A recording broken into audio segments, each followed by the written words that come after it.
Home ownership, it's not for every First Nation, but it absolutely has to be part of the equation going forward. Tonight, trying to close the First Nations housing gap as the feds fall further behind. If we can, one, get rid of the diesel, get rid of the emissions and that sort of thing. An alternative, greener way to harness energy in the Northwest Territories. If you have a dream and you really want it for yourself, you just speak it. And a Kainai resident is living his dream by making Team Canada for this year's Summer Olympics.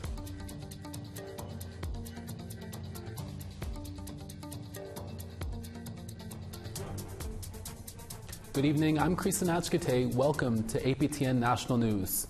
We continue to follow the trial of a non-Indigenous man who admitted to killing 4 Indigenous women, Rebecca Contois, Morgan Harris, Mercedes Myron, and an unidentified victim known as Buffalo Woman. The trial is unique because Jeremy Skibicki is claiming to be not criminally responsible due to mental illness. On the stand today, a psychiatrist ordered by the court to assess him. Here's T.R. Wheatley with that report and a warning. There are some disturbing details. A second forensic psychiatrist took to the stand this week for the trial of Jeremy Skibicki. This doctor told the court that the self-confessed killer does not have schizophrenia, nor has he ever been diagnosed in his lifetime with a major mental illness. Dr. Gary Shamowitz of Hamilton, Ontario said Skibicki had fabrications of a mental disorder and was very nuanced, even calling him intelligent. He told court those kind of actions, quote, speaks loudly to his state of mind, unquote. Shamowitz's diagnosis contradicts that of defense psychiatrist Dr. Sahom Dawes. Dawes said Skibicki is schizophrenic and has been since 2019. Shamowitz testified he interviewed Skibicki over 8 hours and went over thousands of pages of health records, mostly from emergency room visits gathered by Skibicki's defense team dating back to the year 2000. He also watched this 7-hour police interrogation and read the transcripts where Skibicki confessed to killing Rebecca Contois, Morgan Harris, Mercedes Myron, and Buffalo Woman. Shamowitz testified that Skibicki only started talking about God and godlike voices in the lead-up to his trial. It was Shamowitz's view that the not criminally responsible, or NCR defense, only came up because there were higher stakes with having to face 4 first-degree murder charges. He also told court it was his duty as a forensic psychiatrist to see if there were any other mental illnesses that may not have been on the radar. He diagnosed Skibicki with anti-personality disorder, substance abuse disorder, and homicidal necrophilia, which means a strong interest in having sex with dead bodies. He further told court it was his opinion that Skibicki's sexual preference led him to commit murder, and that Skibicki would have kept killing, the doctor said, had police not caught him. The trial is expected to continue into next week with closing arguments, where the Crown will try prove this isn't a case of NCR and that the killings were intentional and racially motivated. T.R. Wheatley, APTN National News, Winnipeg. Thank you, TR. For more on this trial, head over to aptnnews.ca for stories by our web reporter Kathleen Martins. And if you are triggered by this report, supports are available 24/7 through the MMIW G2S support line. That number is 1-844-413-6649. To northern Manitoba now, where a woman says she escaped from a violent hostage situation near Norway House Cree Nation, even though she suffered severe injuries. A warning, the following information may be disturbing. Norway House RCMP said in a news release that a 34-year-old woman was found severely injured outside of a residence on Saturday, June 1st. She was taken to the local hospital but had to be airlifted to Winnipeg with life-altering injuries. 31-year-old Russell York and 32-year-old Stephanie Anderson Papanenikis are facing 4 charges, including aggravated assault and forcible confinement. RCMP say this was a targeted attack and they are looking for 5 other suspects. APTN has chosen not to identify the victim, but her mother spoke with us over the phone. She says her daughter was confined Thursday night and escaped Saturday morning. They stomped on her, they kicked her, they bit her, they hit her with a bat. They tied her up. They even, at one point, she said they put a plastic bag over her head and tied it with a rope. And then for some reason, they left her that morning and she found an opportunity. One of the ties wasn't tied on right. She found enough to get free from that one hand. And she crawled to the kitchen, and because she had visited that house before, right, she knew where the stuff was. So she found a scissor and she tried to untie her feet, but it didn't want to work right away, she said. So she crawled out of the house, and then she was able to crawl, or I don't know what she did, to the next house next door. And she felt the vehicle, and that vehicle was unlocked, and she went into that vehicle and she started pressing the horn hard over and over again until that person that lived in that house heard that vehicle and came out. Earlier this year, Canada's Auditor General released a report that says the Trudeau government is nowhere near meeting its commitment to close the First Nations housing gap by 2030. This week, a House of Commons committee is looking at ways this housing gap might be closed. On Tuesday afternoon, the Committee on Public Accounts heard from a number of witnesses, including Chief Lance Haymond of the Kayabawek First Nation in Quebec. He is part of an organization that leverages private capital from First Nations financial institutions to build homes on reserve.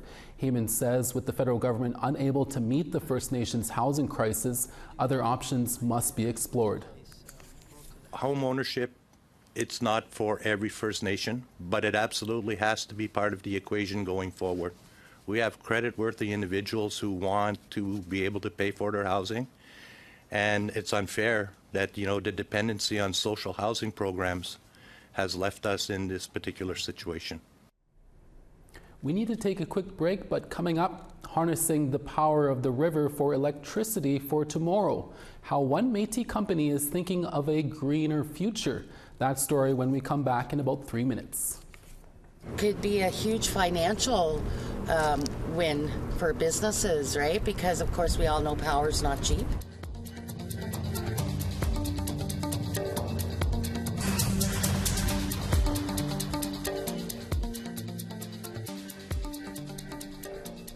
Welcome back. A Métis company in the Northwest Territories is receiving federal dollars for a green energy study along Canada's biggest river. Our reporter Charlotte Moore-Jacobs attended the public engagement sessions and brings us this report. The Date Show, a source of life for Dene and Métis communities across the Northwest Territories. Now the Métis-owned Big River Services Centre is hoping to channel the mighty river's power to achieve zero carbon status using hydrokinetic technology. General Manager Linda Croft says they've received over $350,000 in federal funding to study the river's potential to generate energy using in-stream turbines. It could be a huge financial win for businesses, right? Because of course we all know power's not cheap. And I won't divulge numbers, but it's a fair chunk every month that we have to provide. And if we can, one, get rid of the diesel, get rid of the emissions and that sort of thing, and rely on what the Creator gave us to produce that for zero or no, lowered, that's just phenomenal. But first, community engagement, run by Gonzo Energy, an Indigenous-run company based in Fort Providence. Apprentice electrician Rogan Youngpine says they are asking for public input about the river's characteristics along with any changes noticed on the water. In particular, they want to know where best to install the turbines. Because they have the most experience on the river, first-hand knowledge is the best, right? You can do a bunch of studies and not know much. Degagotne First Nation Councillor Bradley Tom is providing his feedback. One of the questions is also about ice thickness and if there's places that don't freeze up over the year. And I've noticed just in my few years, well, I guess, how to say this? Yes, I have noticed that those changes in the ice thickness, like it's not as thick as it used to be, and it's probably because it's not as cold for as long as it used to be. Elder Lucas Elize says his concerns involve safety for river crews because of record low water levels. First time I've seen the water so low. Last year was in the fall time. I had a chance to go fishing. Got pulled the boat up early. Like in September or something like that, got bring the boat up early. The water's too low, Researchers from the Canadian Hydrokinetic Turbine Testing Center will measure river flows in Fort Providence, Fort Simpson, Wrigley, and Jean Marie River. Part of the funding will go towards hiring 4 local interns to complete coursework and field tech days. Richard Lafferty is a local commercial diver from Fort Providence. He hopes the project succeeds. I've dove in the shafts of the actual turbines up at Bluefish, and just go down there to clear the debris out. Logs and stuff get stuck in there from time to time, and I can't see any harm to anybody or any fish or anything. You know, I mean, you look at the fish jump the falls on the Kakisa River, Lady Evelyn Falls. You know, they're really dynamic creatures. They won't be hurt by a simple run of the river, because it's basically a big tube that just spins. Research also includes an energy study on the impact of a microgrid on Fort Providence's energy load. Currently, the community uses primarily diesel. Charlotte Mort-Jacobs, APTN National News, Fort Providence. To the Yukon now, where the Territorial Water Board has agreed to hear concerns about cleanup work at a contaminated mine site. Our Sarah Connors has more on that story. The Yukon Water Board has granted the Little Salmon Carmacks First Nations request for a public hearing surrounding remediation work at the former Mount Nansen mine site. The hearing will focus on the Mount Nansen Remediation Limited Partnership, or MNRLP. The company is responsible for remediation work at the site, which is essentially returning a mine site to its natural state on behalf of the federal government. Last year, Little Salmon Carmack submitted an application to the Water Board, saying the company was breaching its water license, leading to more contamination at the site. Besides amendments to the license, the First Nation is asking for compensation for loss and damages. Last month, the board agreed, stating a public hearing would be in the public interest and that Yukoners have great concern for seeing mines cared for. Little Salmon Carmack's chief Nicole Tom declined an in-person interview, but she said in a statement the First Nation is hoping to reach a solution with the federal government before the hearing starts. According to MNRLP, it inherited a water license that was already in place before they took over in 2021. The company's CEO says it's fully committed to meeting the requirements of its license. At the end of the day, our company wants to be seen as a project proponent that gets this site cleaned up. Harrington says MNRLP is improving the water treatment facility already on site, an issue he claims wasn't fully addressed in the plant's initial design. We're going to keep working at it with them until we get it right, and that's the commitment we have. Harrington says MNRLP also hopes to find a solution before the hearing starts. It's anticipated to take place in November. Sarah Connors, APTN National News, Whitehorse. A shelter in Montreal has launched a new shuttle bus service to transport unhoused Indigenous people to appointments around the city. The pilot project is already gaining traction and changing lives for the better. Maricela Amador has the story.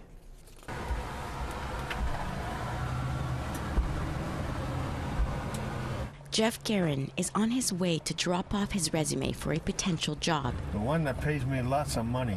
Oh. To get to his destination, he is using Indigenous Project Quebec's shuttle bus service. It's been over 20 years since I've been looking. Still no success. The first of its kind for unhoused Indigenous people in Montreal. The shuttle bus is a new thing here, and it's been going on for about two months, maybe 3 months. And I'm glad it has, because it's been convenient to go to my appointments, and I'm sure with other residents too. Since the service started in March, it's been used by over 400 participants. 400? More than 400, yeah. And it's only getting more popular. I think it would be a good idea if more centers do something, because it ensures people don't forget their appointments. They can't use the excuse, I got no transport or whatever. Now you got transport, so, get to your appointments. In the morning, the bus provides transportation to the airport for people returning to their northern communities. Let's go to Pack 2. Okay, on y va. It then ferries users to medical and non-medical appointments within the island of Montreal. Hugo Géant, a project coordinator at the shelter, is heading the new shuttle service. Il y a eu le besoin de ce service avec l'appel de plusieurs partenaires et surtout du réseau autochtone de Montréal. Et donc, grâce à un financement de la ville et du réseau, on a pu mettre en place ce service parce qu'il y avait des besoins. C'était difficile pour la communauté autochtone de trouver des solutions de déplacement. Although currently not in service in the afternoon, the bus hits the road again in the evening. Le soir, on est plus là pour aider les personnes à aller vers les refuges, à aller les chercher dans les stations de métro, à des places stratégiques pour pouvoir les ramener dans les refuges pour qu'ils passent la nuit tranquillement au chaud et avoir un petit repas. Géant said that Indigenous Project Quebec has enough money to keep the service going for 2 years, so they will be looking for more funding in the future. On essaie toujours de trouver puis de faire le plus qu'on peut. Emmanuel Vézina is the frontline worker for the shuttle bus. Moi, je pense que c'est non seulement nécessaire, mais que ça devrait même être encore plus extendre les heures de service. Et certains, on a vraiment beaucoup d'appels dans des heures qu'on n'est pas en service. Pour le moment, c'est juste le matin, le soir. Ça pourrait être 7 jours sur 7. I'm a little worried about my sister. And Garen would really appreciate it if the service was expanded beyond medical appointments. Like, say if I wanted to go see my sister Pierre-Paul, would you drive me there or? In that type of case, I would say ask your caseworker. Maricela Amador, APTN National News, Montreal. The Kainai Blood Tribe in Alberta is honoring one of their own as he makes his way to this year's Summer Olympics in Paris next month. We'll tell you who when we come back.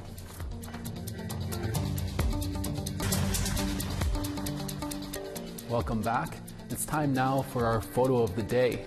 While visiting Toronto and during a morning walk to get a cup of Java, Alicia Dawn came upon an Inukshuk on the street corner and thought about sharing it with all of us.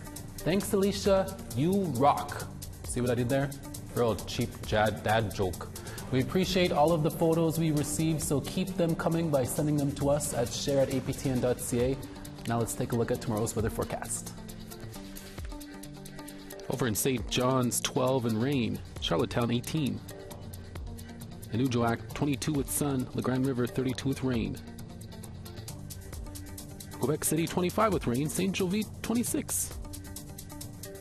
Sault Ste. Marie, 17, rainy. North Bay, 21, rain as well. Big Trout Lake, 18. Wawa, 12. Thompson, 5 with rain. Norway House, rainy and 8. Brandon, 18. Gimli, 14. Swift Current, 22. Regina, 19 with sun. Stony Rapids, rain over there. Buffalo Narrows, rain as well, 11. Fort McMurray, 12. Grand Prairie, 19. Calgary, 21. Red Deer, 18. Tofino, 17 with sun. Penticton, 25. Dees Lake, 14. Smithers, 16. Watson Lake, 15. Dawson, 20. Watee, 13. Wrigley, 16 with rain. Colville Lake, 15. Sax Harbor, 9. Baker Lake, 6. Chesterfield, 3. Iqaluit, 5 with rain. Igloolik, 0.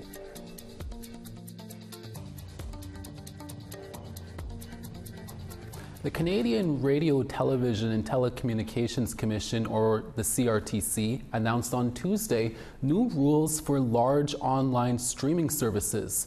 The Online Streaming Act will force streaming companies that are not Canadian broadcasters to pay 5% of their Canadian profits to a fund that will help produce Indigenous and French content, local news, as well as content from diverse creators. Companies like Netflix and Spotify would be included. The CRTC expects the rule will provide an estimated $200 million in extra funding per year when it begins to collect the money at the beginning of the 2024-2025 broadcast year, which begins September 1st. The Saskatchewan Government Insurance Solstice Speaker Series is wrapping up its third year of bringing Indigenous culture and discussions to Regina. The Royal Saskatchewan Museum in Regina is hosting the final installment of this year's Solstice Speaker Series on June 11th. Indigenous leaders share their talents, thoughts, and traditions that acknowledge the changing seasons. The coming event features duo T-Bear and Etduzi, who are storytellers, jugglers, and musicians.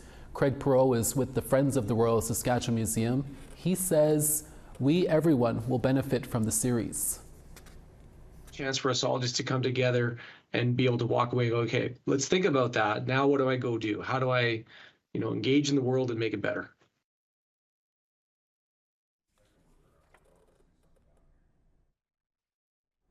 The Kainai Blood Tribe in southern Alberta performed a headdress transfer ceremony to their first athlete to go to the Olympics. 21-year-old Apollo Hess will be competing at the upcoming Paris Summer Olympics with Team Canada's swim team. He placed second in the breaststroke in the Olympic 100-meter trials. The community performed an honor dance and presented him with gifts to celebrate his achievement. Hess is the latest in a long history of Indigenous Olympians. This is kind of like a life lesson that I've learned that hopefully some of you can take on as well, is that if you have a dream and you really want it for yourself, you just speak it. You speak it out into the universe and it will happen. To south of the border now, where the Ho-Chunk Nation, along with maritime archaeologists in Wisconsin, made a huge discovery. Hidden underneath sediment, they found nearly a dozen dugout canoes at the bottom of Lake Mendota in Medicine, Wisconsin. According to the Wisconsin Historical Society, the oldest canoe was built 4,500 years ago, making it the oldest discovery ever recorded in the Great Lakes region. The canoes were found in a section of the lake bed in the ancestral territory of the Ho-Chunk Nation. The first canoe was found 3 years ago, and all the canoes will be safely preserved in a facility in Madison for further conservation and study. 2 of them will be on display at the Wisconsin Historical Society's History Center, set to open in 2027.